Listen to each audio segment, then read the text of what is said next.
Alhamdulillah, Alhamdulillahillazi waffaqa man sa'a min khalqihi bifadlihi wa karamih wa khazala man sa'a min khalqihi bimasyiatihi wa adilih.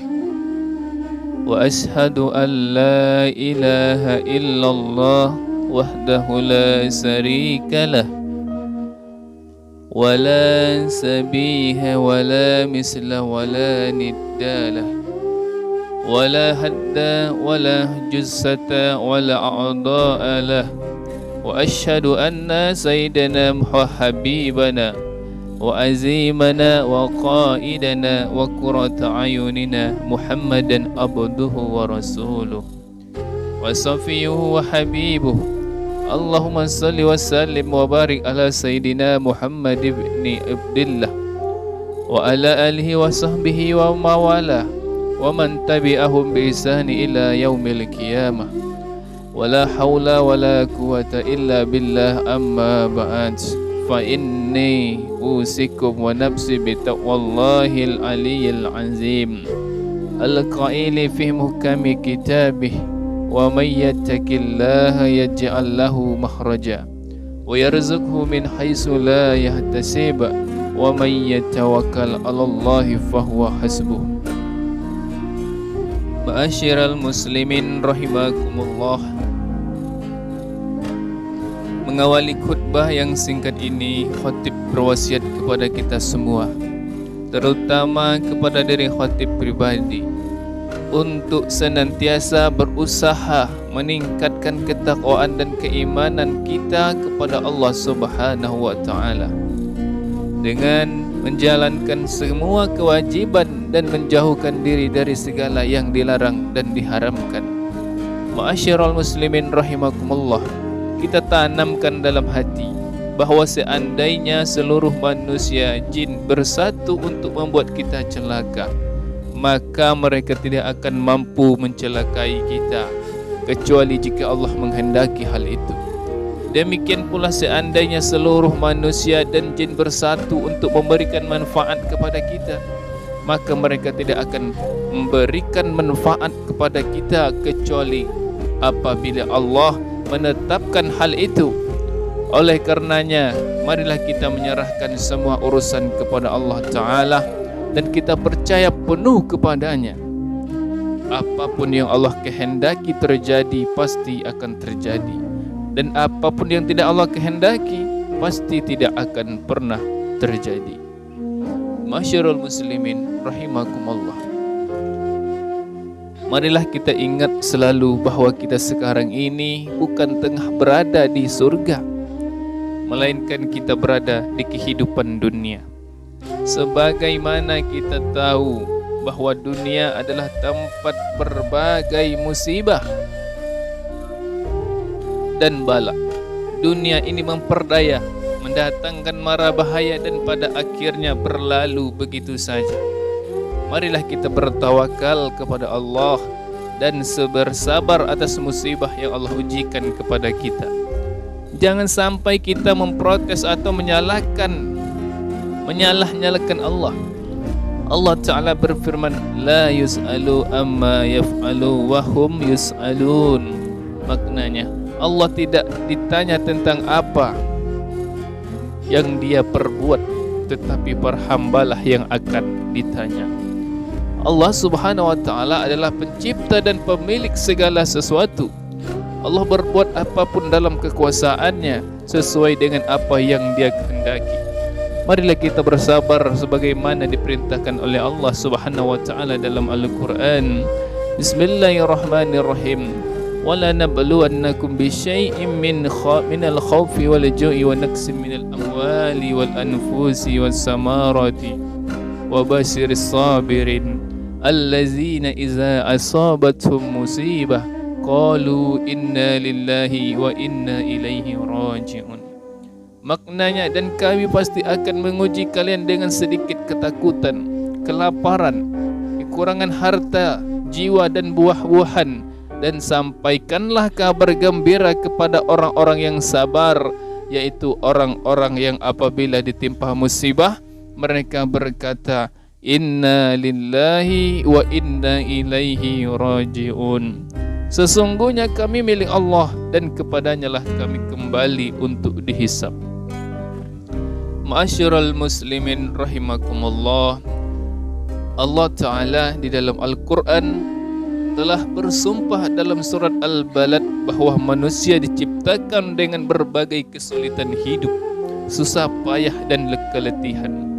Allah Ta'ala berfirman, Bismillahirrahmanirrahim, laqad khalaqnal insana fi kabad.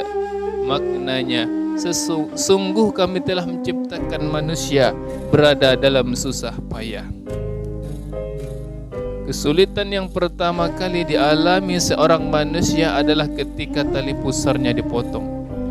Kemudian ketika diikatkan gedong ke badannya sehingga ia merasakan ketidaknyamanan dan susah bergerak. Lalu ia merasakan kesulitan ketika menyusu kepada ibunya. Seandainya ia tidak menyusu maka ia akan terlantar dan kelaparan. Lalu ia akan merasakan sakit saat tumbuh giginya. Setelah itu ia akan mengalami kesulitan saat disapih, melebihi rasa sakit terkena pukulan. Kemudian ia merasakan rasa sakit saat dihitan. Setelah melewati itu semua, ia akan menghadapi guru yang mendidiknya, menggemblengnya, dan terkadang memberikan hukuman kepadanya. Setelah itu ia akan disibukkan dengan persiapan nikah dan disibukkan dengan pekerjaan setiap hari untuk dapat menafkahi keluarganya. Lalu ia akan disibukkan dengan urusan anak dan istri. Kemudian disibukkan dengan membangun rumah dan melengkapi dengan berbagai perabot rumah tangga. Setelah itu ia akan memasuki usia tua, badan lemah, dan beberapa anggota badan tidak berfungsi sebagaimana mestinya. Belum lagi berbagai penyakit yang sewaktu-waktu bisa saja menyerangnya. Flu, sakit kepala, sakit gigi, sakit jantung, sakit paru-paru, terinfeksi virus dan lain sebagainya. Ditambah lagi dengan beban hidup seperti hutang, mengangsur cicilan, dicaci orang, dibicarakan kejelekannya dan lain sebagainya. Hingga tibalah saatnya sakratul maut yang luar biasa sakitnya. Setelah hembusan napas yang terakhir, apakah berakhir semua kesulitannya? Belum. Hadirin sekalian, setelah itu ia akan memasuki alam barzah dan alam akhirat. Ada pertanyaan malaikat munkar dan nakir, ada hisab, ada perjalanan melewati sirat, hingga pada akhirnya masa penentuan itu tiba. Apakah ia akan merasakan berbagai kenikmatan surga atau ia akan sengsara di neraka? Saudara-saudara seiman, karenanya marilah kita laksanakan semua perintah Allah. Marilah kita saling berpesan serta berwasiat untuk berpegang teguh dengan kebenaran dan kesabaran. Marilah bersabar atas musibah dan bala yang menimpa kita. Jangan sampai kita bermaksiat kepada Allah disebabkan musibah menimpa kita. Jangan sampai musibah dan berbagai kesulitan hidup menyebabkan kita melanggar aturan-aturan Allah. Janganlah kita memprotes Allah ketika terkena bala dan musibah. Hendaklah kita bersabar dan terus-menerus menjalankan kewajiban dan menjauhi perkara yang diharamkan dalam keadaan apapun, seberat apapun masalah yang kita hadapi. Ma'asyiral muslimin rahimakumullah, jika hati kita sedih karena ditimpa musibah, jika dada kita sesak dengan berbagai kesulitan hidup, salah satu obat yang akan menenangkan hati dan pikiran kita adalah pergi ke makam. Kita berziarah ke makam orang tua, keluarga dan kawan-kawan kita. Kita renungkan di sana, di manakah rumah terakhir kita? Kemanakah kita akan pergi meninggalkan dunia ini? Hendaklah diketahui bahwa seandainya nilai dunia ini sebanding dengan satu sayap seekor nyamuk saja, niscaya Allah tidak akan memberikan kepada orang kafir apapun meskipun hanya seteguk air di dunia ini. Artinya dunia ini tidak ada nilainya sama sekali menurut Allah. Dunia ini tidak ada nilainya sama sekali dibandingkan dengan kehidupan akhirat. Dunia adalah penjara bagi orang sempurna imannya dan ibarat surga bagi orang kafir. Hal yang paling bernilai dan paling penting bagi kita melebihi apapun di dunia ini adalah meninggal dengan membawa Islam dan iman yang sempurna. Saudaraku seiman, selezat apapun makanan yang kita makan pasti akan menjadi kotoran. Semahal apapun pakaian yang kita kenakan, pada akhirnya pasti akan dibuang ke tempat sampah. Sebesar dan semewah apapun rumah yang kita bangun, pasti tidak akan kita bawa mati. Rumah terakhir kita semuanya berukuran sama, tidak lebih dari 1 kali 2 meter. Sedangkan apa yang kita perbuat di dunia ini, maka kita akan mendapatkan balasannya. Kematian adalah kepastian yang telah ditetapkan oleh Allah. Perpisahan dengan orang-orang yang kita cintai di dunia ini adalah janji Allah yang pasti terpenuhi. Kehidupan di dunia ini permulaannya adalah kedhaifan dan kelemahan dan berakhir dengan kematian dan kuburan. Marilah kita bersabar atas bala yang Allah ujikan kepada kita. Jangan sampai kita memprotes dan menyalah-nyalakan Allah. Kita yakin bahwa pada setiap kejadian pasti ada hikmahnya. Hadirin yang dirahmati Allah, demikian khutbah yang singkat ini mudah-mudahan bermanfaat dan membawa berkah bagi kita semua. Amin ya rabbal alamin. Aqulu qawli hadza wa astaghfirullah li wa lakum fastaghfiruhu innahu huwal ghafurur rahim.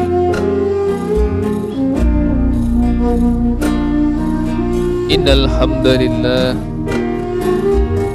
nahmaduhu wa nasta'inu wa nastaghfiruh wa na'udzu billahi min shururi anfusina wa min sayyiati a'malina. May yahdihillahu fala mudilla lahu wa may yudlil fala hadiya lahu. Wa asyhadu an la ilaha illallah wahdahu la syarika lahu wa asyhadu anna sayyidina Muhammadan abduhu wa rasuluh. Allahumma salli wa sallim ala sayyidina Muhammadin ibn Muhammad ini sadiqil wa'dil amin wa ala ihwanihi nabiyina wal mursalin wa radha Allahumma an ummahatil mu'minin wa alil baitil tahirin wa anil khulafa'ir rasyidin Abi Bakar wa Umar wa Utsman wa Ali wa anil a'immatil muhtadin Abi Hanifati wa Maliki Syafi'i wa Ahmadi wa anil awliya wa salihin. Amma ba'd, fa ya ayuhal muslimun, usikum wa nafsi bitaqwallahil aliyyil azim fattaquh. Wa'lamu anna Allah amarakum bi amri azim, amarakum bis salati was salam ala nabiyil karim. Faqala inna Allah wa malaikatahu yusalluna ala nabi. Ya ayyuhallazina amanu sallu alaihi wa sallimu taslima.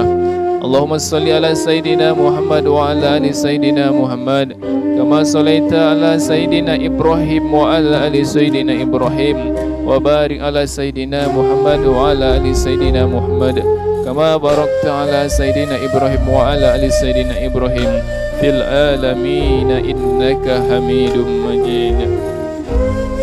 Allahumma ighfir lil muslimin wal muslimat wal mu'minin wal mu'minat al ahya'i minhum wal amwat.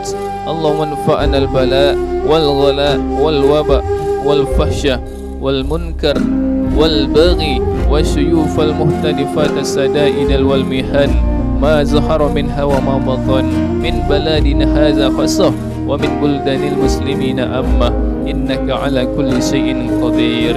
Ibadallah, innallaha ya'muru bil adli wal ihsan wa itazil qurba wa yanha 'anil fahsya'i wal munkar wal baghi ya'izukum la'allakum tazakkarun. Wazkurullahal azim yazkurkum wazkuruhu ala ni'amihi yazidkum was'aluhu min fadlihi yu'tikum wattaquhu yaj'al lakum min amrikum makhraja wa la zikrullahi akbar.